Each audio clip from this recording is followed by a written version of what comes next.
दिया गया है कि इनका जन्म हुआ 1897 में ईस्वी में, बसंत पंचमी के दिन हुआ था। सूर्यकांत त्रिपाठी निराला का जन्म। मृत्यु हुआ था इनका 15 अक्टूबर सन 1961 ईस्वी को। ठीक है, 61 ये मृत्यु हुई थी। इनके बारे में जो भी है वो मैं आपको 4 पेज में है, तो ये मैं आप लोगों को भेज दूंगा, तो आप लोग उसको पढ़ लीजिए।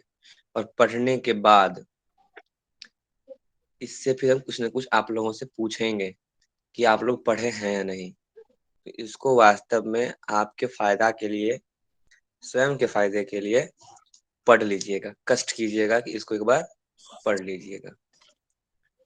आज हम लोग इनकी अगली कविता है वसंत आया। अब नाम शीर्षक से ही स्पष्ट है कि वसंत जो ऋतु है वह आ चुका है, और उसके बाद या उसके आने से इस प्रकृति में या इनके मन मस्तिष्क में क्या उपज रहा है। वसंत आने से किस प्रकार से सभी पेड़ पौधे या मानव सभी प्रसन्न हैं, बस वही आपको इसमें देखने को मिलेगा। इसका हम भावार्थ भी आप लोगों के लिए हम लिख चुके हैं अलग से, कि आप लोगों को इसको समझने में दिक्कत ना हो। वो पेज दिख रहा है आप लोगों को सामने? जी भाई जी। हाँ, तो कोई एक इसको पढ़िए, एक बार कविता को रीड कीजिए जिसका नेटवर्क ठीक है।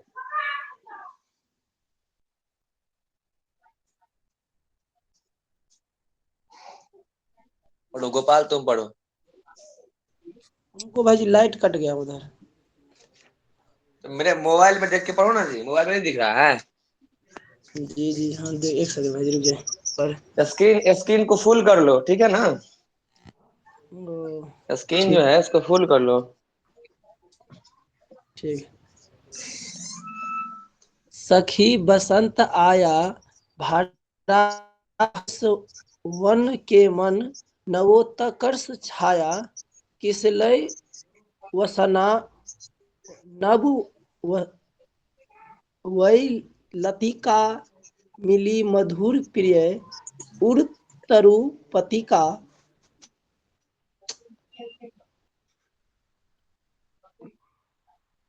पतिका मधुप वृंद वंदी, पिक स्वर नभ सरसाया, लता मुकुल हरा गंध भरा भर, वही पवन बंद मंद मंतर, जागी नयो में वन यौवन की माया, अवित सरसी उर सरसिज उठे, केसर के केस कली के छूटे, स्वर्ण सरस अंचल पृथ्वी का लहराया।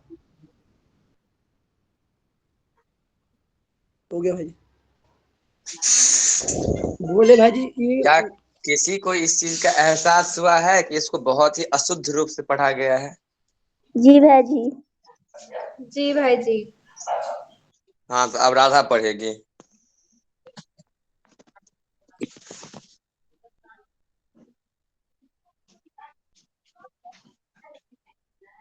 पढ़ो पढ़ो, मैं चैलेंज नहीं कर रहा हूँ, बस पढ़ने के लिए बोलोगे कि शुद्ध शुद्ध उच्चारण होगा तो फिर व्याख्या बताऊंगा आगे। जल्दी करो।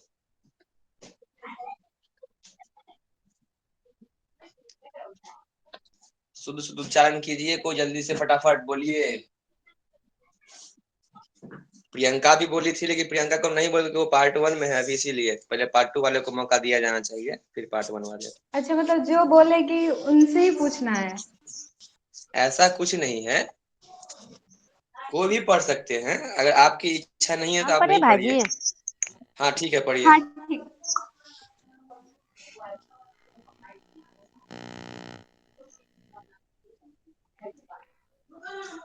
सखी वसंत आया भरा हर्ष वन के मन, नवोत्कर्ष छाया, खिसले वसना नव वह लतिका, मिली मधुर प्रिय उर तरुपतिका, मधुप वृंद बंदी, पिक स्वर्णभ सरसाया, लता मुकुल हार गंध भार भर, बही पवन बंद मंद मंद तर, जागी नैनों में वन, यौवन की माया, अवृत सरसी उड़ सरसीज उठे, केसर के केस कली के छूटे, स्वर्ण शस्य अंचल पृथ्वी का लहराया। अब भी किसी को लग रहा है कि अशुद्ध पढ़ा गया है? नहीं भाई जी। ठीक ठीक, तो ठीक है, पढ़ाई हो गया। किसी को कुछ समझ में आया कि इसमें कवि क्या कहना चाह रहे हैं? जी भाई जी। थोड़ा बहुत आया। हाँ हाँ, जो भी समझ में आया है बोलिए बारी बारी से। आप लोगों की इच्छा मतलब कितना आप लोग अपने स्तर से समझ पा रहे हैं, यह जानना बहुत जरूरी है मेरे लिए, इसलिए बस बताइए। जो बसंत ऋतु जो आ गए हैं, इसमें दो तरीका से हम समझ सकते हैं। एक लिए क्योंकि जो मेरा देश गुलाम था, उसी लिए भी जगाने का काम वहाँ कवि कर रहा है। और एक वसंत आया, एक सखी दूसरे सखी को ये भी बताया। नहीं नहीं, इसमें जो है इसमें देशव्यापी वाला बात नहीं है, इसमें बस प्रकृति का वर्णन किया गया है, ठीक है। या इसमें ये कह सकते हैं, सखी वसंत आया मतलब हरा भरा नव वर्ष खाया, नया मतलब नया दिन आया, नया वर्ष छाया, पूरा एकदम हरा भरा है सारी जगह। एक सखी दूसरे सखी से कह रहे वसंत के बारे में। यही मतलब मुझे यही लगा, शायद यही है इसका। अगली पंक्ति आगे। नहीं भाई, किसले हम आगे। वसना नव वय दलतिका, मिली मधुर प्रिय उड़ तरुपति का। यह पंक्ति किसी को समझ में नहीं आया क्या? ध्यान देंगे। सखी वसंत आया, हरा हर्ष वन के मन, नवोत्कर्ष छाया। हर्ष का मतलब होता है खुशी, है ना। तो कह रहे हैं कवि, हे सखी वसंत अब आ गया है और वन के मन अर्थात जो जंगल है उसके जो मन है वह खुशी से भर गया है, क्योंकि अब वसंत ऋतु का आगमन हो चुका है। नवोत्कर्ष छाया अर्थात सभी जगहों पर सभी वस्तु में नयापन आ गया है ना, नयापन, नए हर्ष उल्लास से भर गए हैं सभी चीज, चाहे वो वस्तु हो, वृक्ष हो, लता हो, पता हो या मानव हो, जो भी हो, सभी में नवोत्कर्ष छा गया है। पहली पंक्ति का अर्थ बहुत ही सरल आसान। आगे है किशलय वसना, है ना, किशलय वसना नव वय लतिका। किसले का अर्थ सभी जानते होंगे, नए पत्ते जो होते हैं, कोपल जो निकलते हैं पल्लव के ऊपर वे जो नए पत्ते मुलायम मुलायम होते हैं उसे बोलते हैं किसलय। वसना का अर्थ होता है वस्त्र, ठीक है, नया वसना का अर्थ क्या होता है, वस्त्र। तो किसलय सा वस्त्र, है ना, नए पत्तों का वस्त्र पहना हुआ है कौन, नव वय लतिका। नव मतलब नया, वय का अर्थ होता है वधु, दुल्हन, लतिका अर्थात लता, बेल। तो यहाँ पर क्या किया है कि लता का मानवीकरण कर दिया गया है। मानवीकरण अलंकार है इसको यहाँ पर कह सकते हैं कि जो बेल है या लता है ना, उसको दुल्हन के समान या वधु के समान जो है मान करके यह कहा जा रहा है कि वह किसलय रूपी वस्त्र ओढ़ करके अपने आप को नयापन महसूस कर रही है ना। लता जो है अपने आप को नयापन महसूस कर रहा है दुल्हन के जैसे। दुल्हन जब वधु किसी घर में पतोहू बन के जाती है, वधु बन जाती है, जब वो किसी भी कोई भी कन्या वधु बन जाती है तो उसके लिए सब कुछ नया हो जाता है ना। उसी प्रकार से कहा गया है कि यहाँ पर जो लता है वह किसले नुमा वस्त्र धारण करके अपने आप में नयापन महसूस कर रहा है। अगली पंक्ति है मिली मधुर प्रिय उड़ तरुपति का। ध्यान देंगे, उड़ का अर्थ होता है मिली मधुर प्रिय। अब इसका अर्थ समझ लिए, मधुर प्रिय अर्थात वह अपने प्रिय से, प्रियतम से मिला है, किस प्रकार से, बहुत ही अच्छे तरीके से, मधुर तरीके से, है ना, प्रिय से मिल चुका है। उड़ तरु पतिका, उड़ का अर्थ होता है हृदय, तरु अर्थात वृक्ष, और पतिका अर्थात उसके जो पत्ते होते हैं, झाड़ियां, वृक्ष के जो कोपल हैं, पत्ते हैं, उसे पतिका कहते हैं।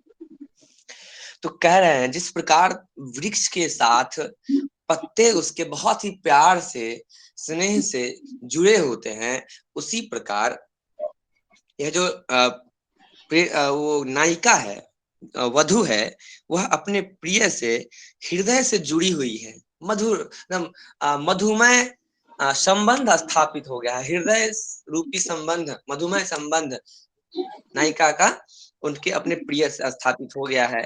जिस प्रकार से वृक्ष से पतिका का संबंध, वृक्ष और पतिका का हृदय से संबंध होता है, उसी प्रकार प्रिय से यहाँ पर वधु का संबंध हृदय से जुड़ चुका है। मधुप वृंद बंदी, मधुप का अर्थ क्या होता है? भ्रमर, भ्रमर समझते हैं ना, भंवर। वृंद का अर्थ होता है समूह, बंदी अर्थात भ्रमर जो है, भ्रमर का जो समूह है, वह भी इस प्रसंग के बंदी बन चुका है, अर्थात उससे वह बंध चुका है। इतना अच्छा समय है, इतना सुंदर प्रसंग है कि उससे भ्रमर का जो समूह है वह भी उस वृक्ष से, इस प्रसंग से वह जुड़ चुका है, बंध चुका है, बंदी बन चुका है। ठीक है, एक सेकेंड बस।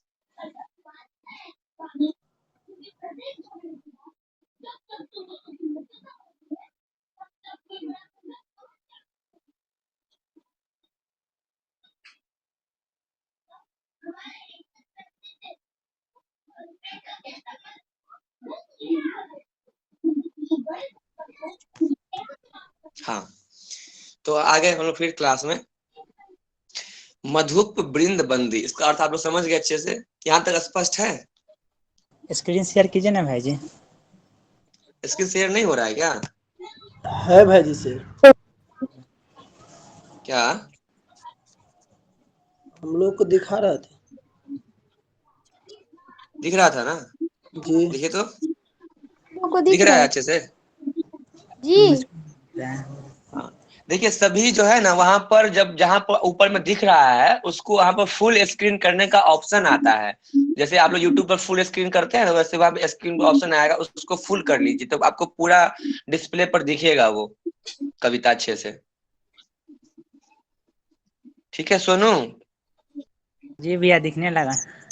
हाँ ठीक है, तो मधुप वृंद बंदी जहां पर था वहां तक स्पष्ट है अर्थ?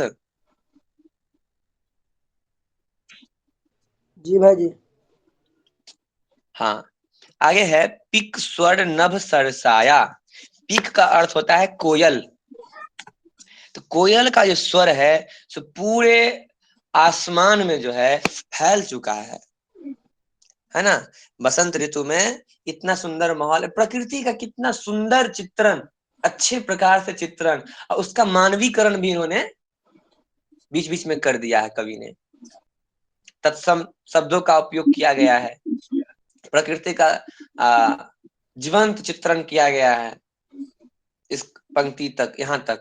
और वसंत ऋतु का आगमन किस प्रकार से होता है, उसकी क्या क्या विशेषताएं हैं, उससे सभी लता पता लताएं प्रफुल्लित हो जाती है, खुश हो जाती है, इसी का वर्णन किया गया है। अगली पंक्ति है लता मुकुल हार गंध भार भर, है ना। लता मुकुल, मुकुल का अर्थ होता है फूल, है ना। तो लता के जो फूल हैं वो हार मतलब माला जो होते हैं, हार बन गए हैं। और गंध भार भर अर्थात वह जो मुकुल है, फूल है, फूल का जो माला है वह सुगंध से भर गया है, इतना उसमें भारी वह माला है। अब कारण क्या है? उसमें इतना सुगंध है उस फूल में, उस माला में, कि वह उससे भारी हो गया है, भर गया है। बही पवन बंद मंद मंद तर, कह रहे हैं वह पवन, वह हवा अब चल रही है जो बिल्कुल बंद पड़ी थी, और कैसे बह रही है, मंद मंद तर, धीमे धीमे रूप से, समझ रहे हैं, धीमे धीमे रूप से वो हवा चल रही है जो बिल्कुल बंद पड़ी हुई थी, वह हवा अब बह रही है, चल रही है। जागी नयनों में वन यौवन की माया, कह रहे हैं उस जंगल की अब यौवन जाग चुकी है ना, और वह भी उल्लास से भर गया है, उसके नयनों में, उसके आंखों में उल्लास भर गया है, उसका यौवन वापस आ गया है, वह पुनः युवक और युवती बन चुका है, क्योंकि वसंत आ चुका है। अगली पंक्ति है, अवृत सरसी उड़ सरसिज उठे, केसर के केस कली के छूटे। आप ध्यान दीजिएगा, आपको अभी उड़ का अर्थ समझाए थे हम, है ना, तो कोई बताइए उड़ का अर्थ क्या होता है ना। अवृत सरसी उड़, उड़ का अर्थ क्या होगा, भ्रमण, भ्रमण तो बताए नहीं थे हम, भ्रमण बताए थे, भ्रमण और भ्रमण में अंतर है ना जी, भ्रमण भ्रमण अंतर है, भ्रमण का अर्थ हो गया घूमना, और भ्रमण का अर्थ हो गया जो भंवरा होता है उसका, इस चीज का अंतर समझिए। अच्छा आगे, किसी को नहीं याद है उड़ का अर्थ क्या होता है, उड़ का अर्थ होता है हृदय, जहां आपको बताए थे किसलय वसना नव वय लतिका मिली मधुर प्रिय उड़, तो प्रिय उड़ मतलब वो अपने प्रिय से, प्रिय के पास जाकर हृदय से जुड़ गई थी, कौन, नायिका। यहाँ पर क्या है, अवृत सरसी, है ना, इसका अर्थ होता है घिरा हुआ, अवृत मतलब होता है चारों तरफ से घिरा हुआ, सरसी का अर्थ है सरोवर, और उड़ का अर्थ हो गया आपको हृदय, और सरसिज, सरसिज का अर्थ होता है कमल उठे, अर्थात वह जो सरोवर है, वह जो नदी है जो पूरे वृक्ष से चारों तरफ से घिरा हुआ है, उसके हृदय में अर्थात उसके पानी में कमल खिल गया है। इतना सुंदर मौसम आया है जो चारों तरफ जंगल से घिरे हुए सरोवर में भी कमल खिल उठा है। केसर के केस कली के छूटे, केसर के केस अर्थात केसर एक प्रकार का फूल है, उसके केस से करने तात्पर्य है कि उसमें परागकण होते हैं, जो बायोलॉजी या जीव विज्ञान जिसको कहते हैं पढ़े होंगे, समझते होंगे परागकण क्या होता है, हम तो जानते हैं, बता देते हैं। वो आप लोग अड़हुल फूल देखे हैं, अड़हुल फूल, उसमें बीज से एक डंठल निकला होता है, और उसके ऊपर जो है बस फूल जैसा, मतलब बीज एकदम छोटा छोटा बीज उसके ऊपर रहता है, याद आया आप लोगों को, जी जी भैया। हाँ, उसी को बोलते हैं परागकण, और परागकण जो है उसी को कहते हैं, तो वही है केसर के फूल परागकण, अर्थात मैं उदाहरण अड़हुल का इसीलिए दिया कि अड़हुल फूल को सभी जानते हैं, तो अनेक सारे फूल में अधिकांश 99 मतलब 99% फूल ऐसे होते हैं जिसमें परागकण होते हैं, और वो समय के साथ फैलते हैं, ठीक है, जब पूरा फूल खिल जाता है अर्थात उसका परागकण पूरा खिल चुका है अब। तो वही है कि केसर के केस कली के छूटे, मतलब वो जो कली थी छोटी सी, वह भी अब क्या है, अपने परागकण को पूर्ण रूप से खोल चुका है, अपने पंख, अपनी पंखुड़ी, जो फूल की पंखुड़ी है उसको वो पूर्ण रूप से अब खोल चुका है। इतना सुहाना मौसम, वातावरण और ऋतु है कि प्रसन्न होकर के फूल अब पूर्ण रूप से, केसर का जो केस है, मतलब केसर का जो फूल है उसका जो पराग कण है, केसर के फूल का जो पराग कण है वह कली को छोड़कर अब पूर्ण रूप से विकसित हो चुका है। आगे है, स्वर्ण सस्य अंचल पृथ्वी का लहराया, अब पृथ्वी को यहाँ पर नायिका बना दिया गया है, ठीक है, क्या किया गया है, पृथ्वी को नायिका बना दिया गया है, और यह कहा गया है पृथ्वी का लहराया क्या, अंचल, अंचल कैसा है, स्वर्ण शस्य अर्थात सुनहरा और श्यामल जो आंचल है वह अब उस नायिका का लहरा रहा है उस मंद मंद तर हवा में, इतने अच्छे वातावरण में, है ना, वह अब लहरा रहा है। यहाँ पर भी पृथ्वी का मानवीकरण कर दिया गया है। यहाँ पर भी मानवीकरण अलंकार है। इसमें रूपक अलंकार भी का उपयोग किया गया है, मानवीकरण अलंकार का उपयोग किया गया है, तत्सम शब्द का उपयोग किया गया है अधिकतर, और प्रकृति के माध्यम से इन्होंने, कवि ने बहुत ही अच्छे मार्मिक और बहुत ही बारीकी से प्रकृति का मानवीकरण करके रूपक का प्रयोग करके इस कविता को लिखा है। हम लोगों का सौभाग्य है कि इस प्रकार की कविताएं हम लोगों को पढ़ने को मिल रही है। हिंदी साहित्य के जो भी छात्र हैं, उन लोगों का परम सौभाग्य है कि इस प्रकार की कविता, मन मोह लेने वाली कविता है ना। और जब कविता पढ़ते हैं तो वाकई में हम लोग अपने आवास को छोड़कर, अपने आप को भुलाकर उस वातावरण में भ्रमण करने लगते हैं, है ना, कि वास्तव में पेड़ में नई नई कली किशलय खिल गए हैं, और उस पेड़ को याद करते हैं जहां पर नए नए किशलय रहते हैं, मंजर रहता है आम में, और वो सरोवर में नए नए कमल खिले रहते हैं। कितना सुंदर वो आंख बंद कर सोचिए तो लगेगा कि अरे वाह, हम तो पूरे 3D कैमरा होता है ना, वो